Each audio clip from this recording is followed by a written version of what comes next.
Hello there, welcome to Bruxelles Je t'aime, Euronews' talk show all about the European capital of Brussels.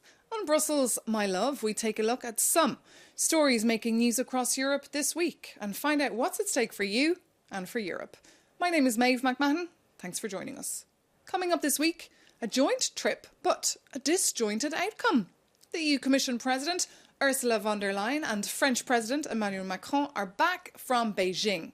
But their lack of a unified position has created a bit of an outcry.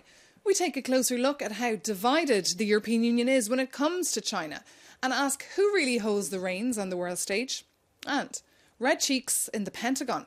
The US is in panic mode after top secret intelligence about the war in Ukraine was leaked. It exposes sensitive information about a number of European countries and their strategies vis-à-vis the war in Ukraine. The big question in Brussels: how did this information get online and how will it impact efforts to stop the war? To talk about these stories and much, much more, I'm joined here in our studio by the German MEP Reinhard Bütikofer from the Greens, Bulgarian MEP Eva Majdal from the European People's Party, and also Marie-Anne Pruyon from the think tank GlobeSec Brussels. So thank you so much for being with us here on Euronews. And let's start with that trip to China, because I understood it was meant to showcase EU unity regarding China policy. But actually, it seemed to have done the opposite. We start with yourself, Mr. Bütikofer, because you're also on the China EU delegation in the Parliament. Thanks for having me on your show. I'm not sure that the intention was to show unity. I think President Macron invited Ursula von der Leyen to join him on his trip because he wanted to elevate his own position. Everybody is traveling to China.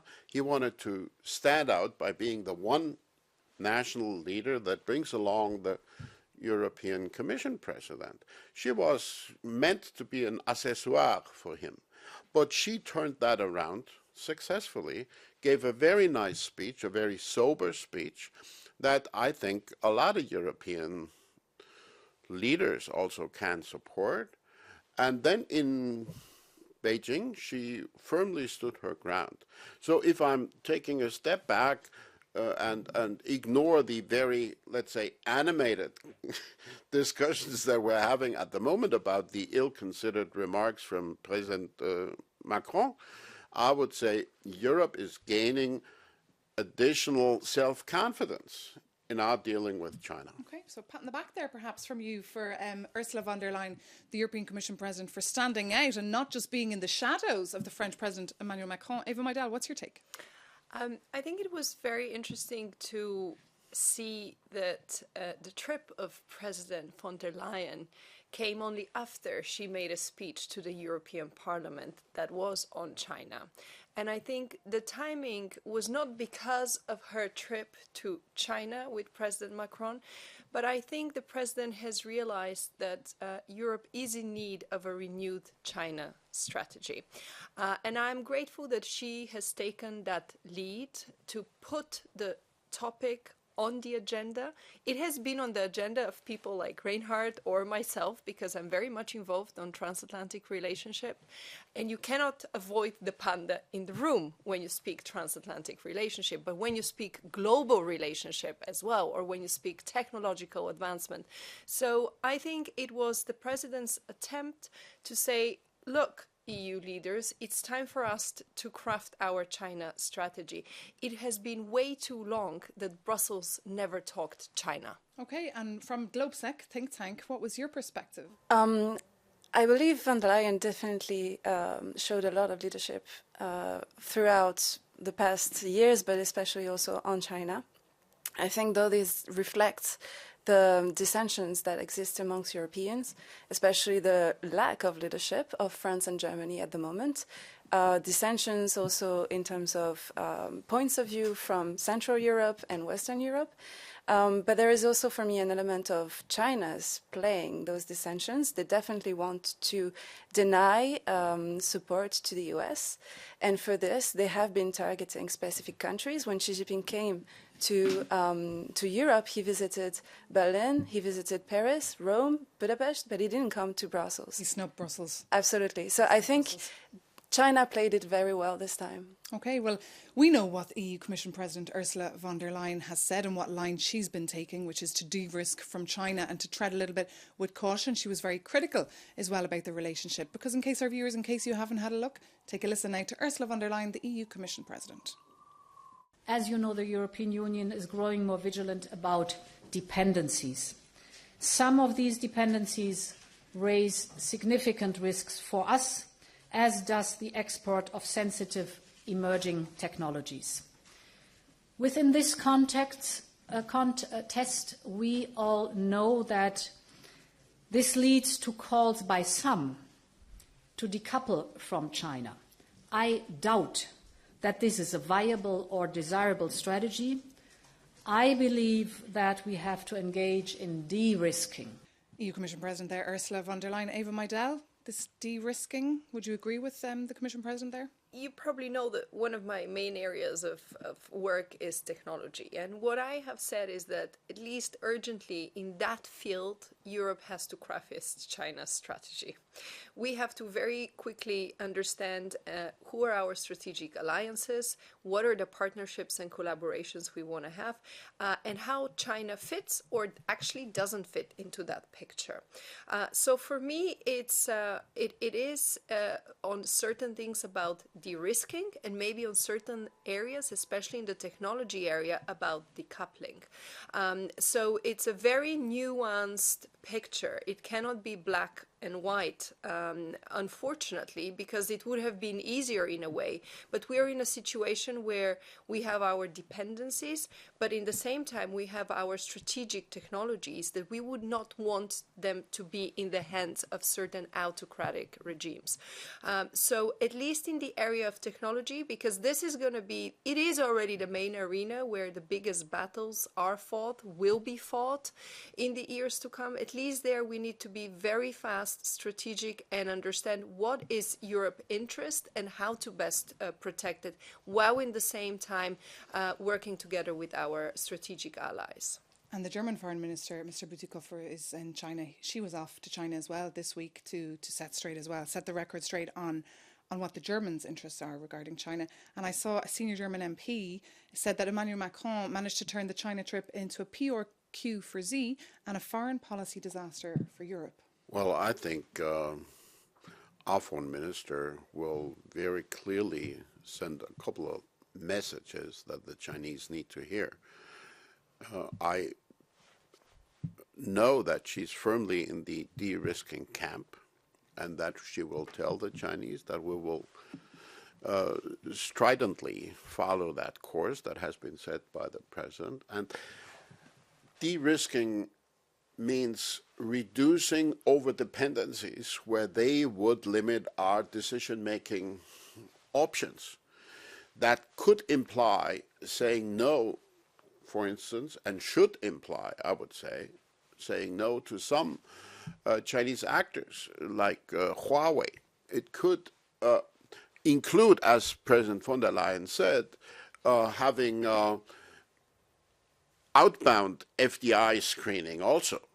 I think we should have that.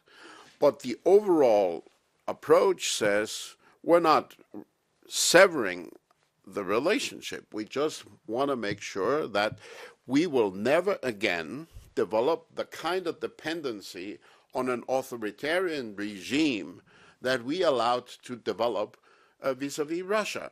And we're now paying a bitter price for that. And what we saw from Emmanuel Macron after his China-friendly visit, if you like, was an interview he gave to a couple of different medias like Les Echos and Politico, saying that the European Union, in fact, needed to reduce its dependency on the US and become a third pole in world affairs. He said the paradox would be that, overcome with panic, we believe that we are just America's followers. What would you say to that? Well, I would say BS. Yeah, I would say it's not necessarily very realistic. Unfortunately, we do have a lot of dependencies on China. To change, I don't believe at this point Europe has the capacities, not necessarily the willingness to produce everything that we want to produce on our soil. I'm thinking, for example, of pharmaceuticals components that our regulation forbids. So it's not necessarily related to the US, but I believe decoupling actually would be with China is essential. With the US, that could be an alternative from China. On the comment you just showed us from President Macron, I mean, it might play well on his home turf, even though I think right now no one in France is actually so much, interested in what the president is saying on this global and international issues. But I think it doesn't sound at all realistic. It is not realistic.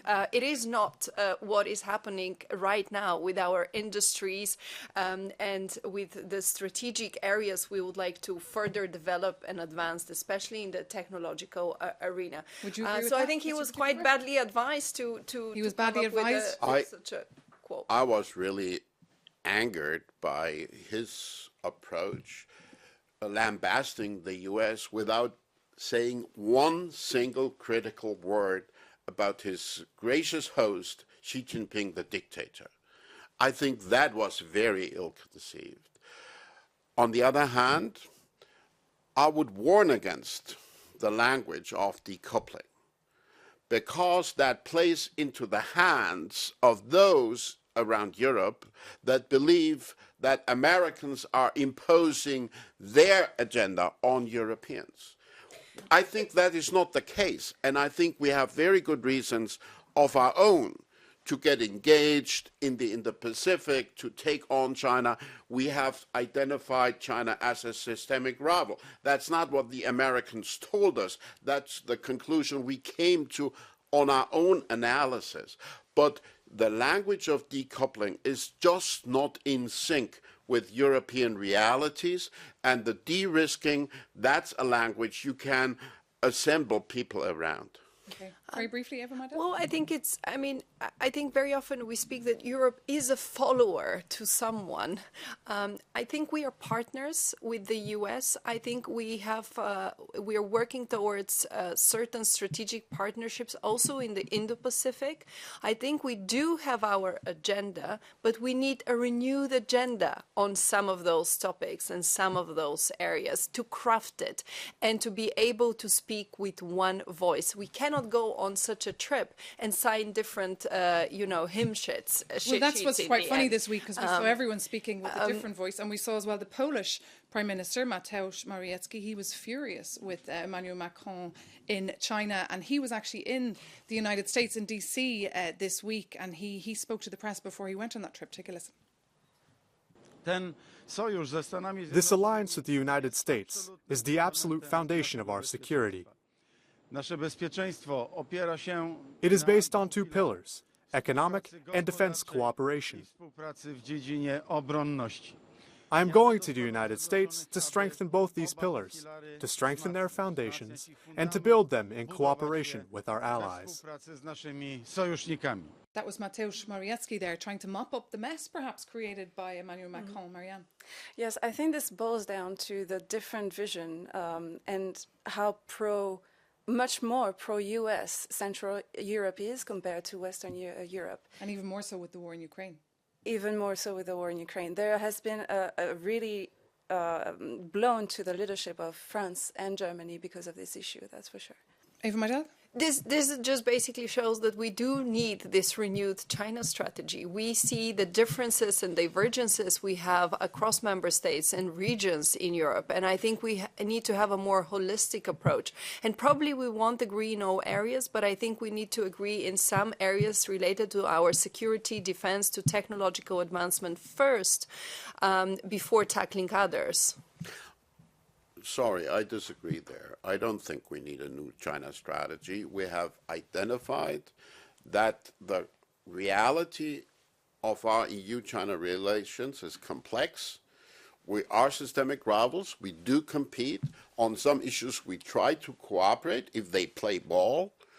And I would insist on continuing the efforts to try to cooperate wherever that is possible.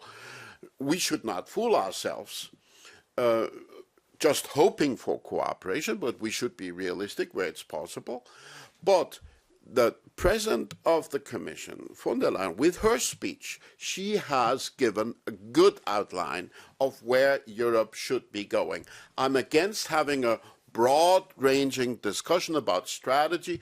I would say let's sit down together and let's implement what she has put on the table. Very briefly, Eva Meidel, and then I'd like to bring in the perspective of the business. Maybe just to clarify, it's about speaking with one voice, and I agree that the president of the Commission has shown where the direction should be. Who is she speaking for? But we are currently seeing leaders speaking in a very different manner on the topic. So if we don't necessarily, I would agree, it's not about a renewed strategy, it's about the strategy that keeps everybody behind and united. Because I feel on these global issues and extremely complex topics, I mean, only united we can stand, and divided we will fall, and it would be way more difficult for us to be successful. Europe will never, ever speak with just one voice. We are strong in our diversity, but the action has to be united. And if you look there, we have a good track record. Trade defense instruments that we have developed over the years between 2016 and now, quite a success story. Marianne, will Europe never speak with one voice? Probably not, that's true. But I think, and I would agree with Mr. Bütikofer, Europe has the opportunity to have a leader right now, and in the person of von der Leyen, and we would be, I think it would be a good idea to follow her leadership. So is Ursula von der Leyen the lady you should call if you want to speak to Europe? Yes, yeah. I would say so. Okay. We're running out of time, but I would just like to bring in the perspective from the business community, because they were very much in favour of Emmanuel Macron's trip to China and what he said, because he, of course, took a number of CEOs along with him. Paddy Cosgrave, that's the CEO of the famous Web Summit, he said, in my humble opinion, Macron is correct. It is the path towards a more balanced, prosperous and peaceful future for Europe. Macron's position on China is that of the vast majority of serious business and political leaders in Europe. That is not true. Invest in China. You disagree with Paddy Cosgrave? Yeah, and the vast majority of German business disagrees with him. There has been a press release done by the German Federation of Industry, the BDI, that was following very strictly on the lines of von der Leyen. They, for instance, argued that there is no point in now trying to pursue a revitalization effort with CAI, because it would have to be reconsidered very fundamentally. So he may speak for a number of multinationals, but he's not speaking for the business community. He's not speaking for BDI. I have not talked to a single person over the past couple of days that would agree with the third pole expression said by Macron and the strategy he's outlined. Yourself? Yeah, I believe a large part of the economic actors, companies have experienced being in China. There's issues for intellectual property. There has been issues of market access, and this has not been resolved. So I'm not sure how much profitable it is really for European companies compared to Chinese companies and what they gain access from with us being there. So I think I would be a bit more careful if I was a European company with engaging too much with China. Okay, and I saw the European People's Party, Eva Meidel, with the party that you belong to, they've called for a debate on EU-China relations next week in Strasbourg. Very quick reaction. Is that a good idea? We'll have more voices on China? Yeah, I believe the debate will probably happen. We'll know, I believe, later on today. And it's, again, part of this discussion that I would like to trigger. I think we need to talk China. I think it's necessary that we are more vocal on our approach. We are more critical where it's necessary. How can a leader of a big European country go and not, speak about the values, about freedom and democracy on which we base the way we do things here? Okay. Eva Meidel, we're going to have to leave it there, but we will tune in next week if that debate on EU-China takes place in the Parliament. But stay with us, because after the break, we will be zooming in on the recent US intelligence leaks that expose various activities of European countries in stopping the war in Ukraine. We'll see you soon here on Euronews.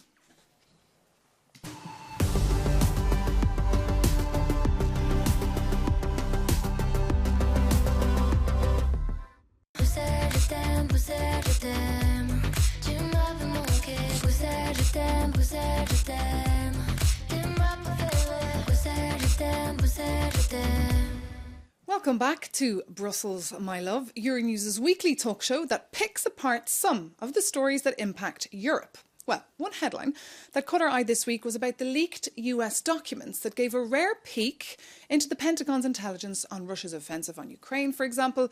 Over 100 documents still being verified were released about the Russian military, about European countries' movements in Ukraine, and there was also some US intel there on the Middle East. So I'd like to ask the panel, have you seen the leaks and do you think it's a big deal? I haven't seen the leaks, and I'm not interested in digging deeper there. I figure, according to what the media have been reporting, that there is information mixed with disinformation. But the one thing that stands out, and that is the important part, and that's not about who leaked it and why. The one thing that stands out is that clearly the information that is being put on the table here corroborates the assessment that we're not supplying enough support to Ukraine. I mean, Ukraine, for its part, has said that the leaks are based on, quote, a large amount of fictitious information and say they won't impact the direction they will take regarding their spring offensive. What's your take? Of course, we have to be careful about the information contained in those documents. It can have been altered, but I must say I was pretty worried looking at the content of the document. There is a lot of information about Ukraine's capabilities, positions, and this at the time when they want to launch a counteroffensive could give Russia keys to at least stop, if not worse, this offensive. It's also detrimental, I think. It reinforces Russia's propaganda that this is a proxy war against NATO, because it is shown that we have special forces on the ground. And third, I think it undermines trust amongst allies, and that is definitely detrimental for our defense. And Eva Maidel, did you look at these leaks and discuss them this week in Brussels? No, I haven't looked at them. I think leaks are always a very regrettable moment in any situation, but even now more so. But in the same time, we need to be clear where we are. We are currently finding ourselves in the middle of the war. I think we sometimes tend to forget that because rockets are not flying around Brussels or Strasbourg. Thankfully so. But I think, with every war, there is an information warfare going on. And this is what we're witnessing right now. But this should not distract us from the bigger picture and the bigger purpose that we stand behind to protect the sovereignty and safety of Ukrainian people. In the same time, we know that no system is infallible. So we have had cyber attacks, we have had infrastructure attacks, we will probably witness more leaks. So I think this definitely does not help our efforts. And what about that point that Marianne made on trust, Mr. Bütikofer? I trust that the Biden administration and the majority, the bipartisan majority in the Congress, have taken a firm stance in support of Ukraine. And I hope that they will continue to follow that course. There are some warring voices from the extreme right and the extreme left there, but I hope the mainstream will continue understanding that this is not in America's interest and it's not in Europe's interest if they would relent on their support. Eva Maidel? Again, I think it's regrettable, but it's not the whole ball game. I mean, when it comes to our partnership with the US, with the UK, EU as a whole, and in Ukraine, we have a very sophisticated relationship. It's multifaceted. It's not simplistic. It's considerable. And I think we, have so many different and various strategies that it's not good what happened, but I think focusing on it right now too much it wouldn't help us to continue with the strategies we have. And I think we need to build on those strengths that we have among this relationship. And Eva Maidel, earlier you mentioned the fact that the bombs are not being thrown over Brussels or Strasbourg, but what we have seen this week was Ukrainians outside the European Parliament. They held an exhibition reminding the world that they will never agree with the Russian occupation, and among them was the Lithuanian MEP Petras Auštrevičius, and he told Euronews' Sandor Ziros that these leaks would not be stopping Ukraine from achieving their military objectives. Take a listen. I see the Ukraine military forces well structured, ready and under good command. I don't think at any leakage or any propaganda-like action might put away or constrain Ukraine's readiness, to fight for its freedom again, for getting back territories. I think it's a matter of time for Ukraine's victory. Is it a matter of time before Ukraine's victory can be witnessed? Well, that depends. If there is enough support, if there's consistent support, if there is more support than we have seen, it will be a matter of time. If we drop the ball, if France, for instance, doesn't step up its support, well, I don't know what happens. What's your take at Globsec? I absolutely agree. We need to at least maintain the same level of support, but it would be really beneficial to even increase it as much as we can. Of course, we're running low on stocks, but we should have already started production a long time ago. We are starting now to really try to produce as much as is needed. I'm afraid of timing. Is it going to come early enough for Ukraine? Because again, coming back to those documents, they don't seem to have a lot of ammunition left. So there is a sense of urgency, I would say. We have to absolutely continue the work with our international partners, and we ideally have to step up our game. I agree that production has slowed down, and this was something that European leaders were warned. And if there would be a gap of a couple of weeks or a couple of months where deliveries of ammunition and military capabilities will be less than before, that definitely does not play well into Ukraine as a possibility for advancement, but I'm confident that there will be no war fatigue, okay. And that our efforts, just like the European Parliament has called numerous times, will continue to be strong. Okay, Eva Maidel, Reinhard Bütikofer and Marianne Prion, thank you so much for your insights and thank you for watching. We'll see you soon here on Euronews.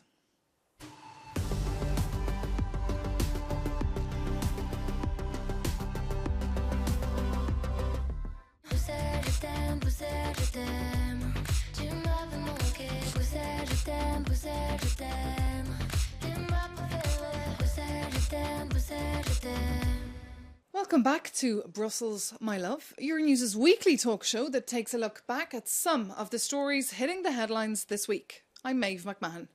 Well, this week our screens were flooded with images of the US President Joe Biden in Northern Ireland commemorating 25 years of the Good Friday peace process.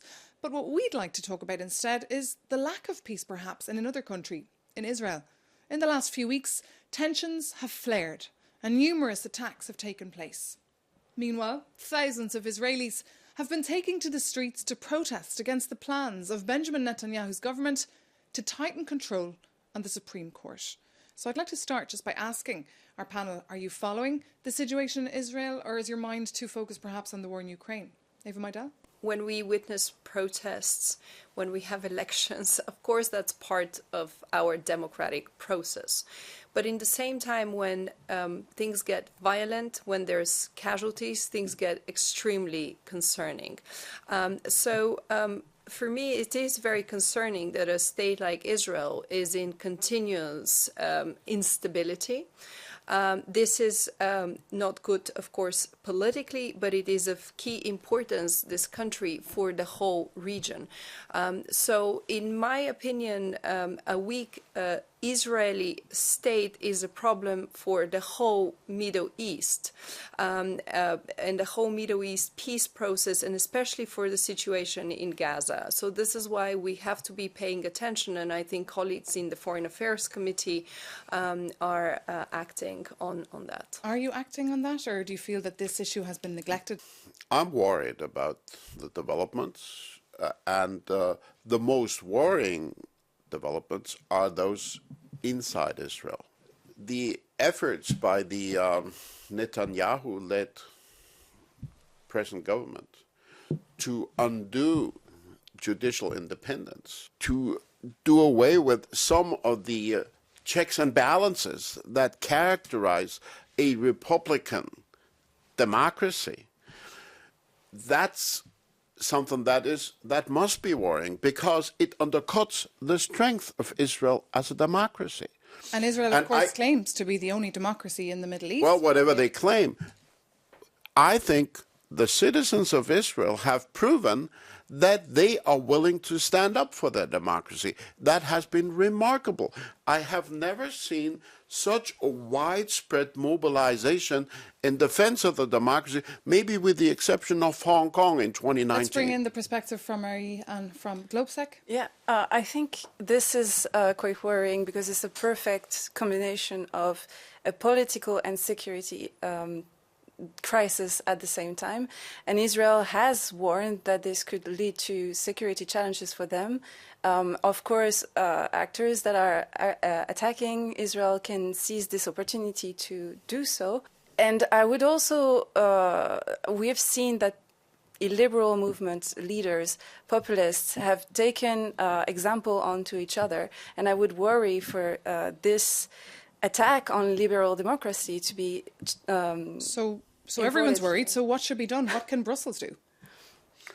Brussels can take a clear stance, as all of our governments have, as the European Parliament has. We continue upholding the position that the occupation and the settlement policy is illegal according to international law, that this government should not pursue more settlement establishments, that they should not legalize illegal outposts that have been illegal even under Israeli law. I think we have to make sure that Israel understands we are always willing to defend their right to self-determination. We want Israel to be able to live in peace with their neighbors, but we also have to insist that Israel contributes. Okay, we'll keep an eye on that story, but I'm afraid that is all we have time for. Thank you so much to our guests, and thank you so much for watching. We'll see you soon right here on Euronews, and of course, Euronews.com.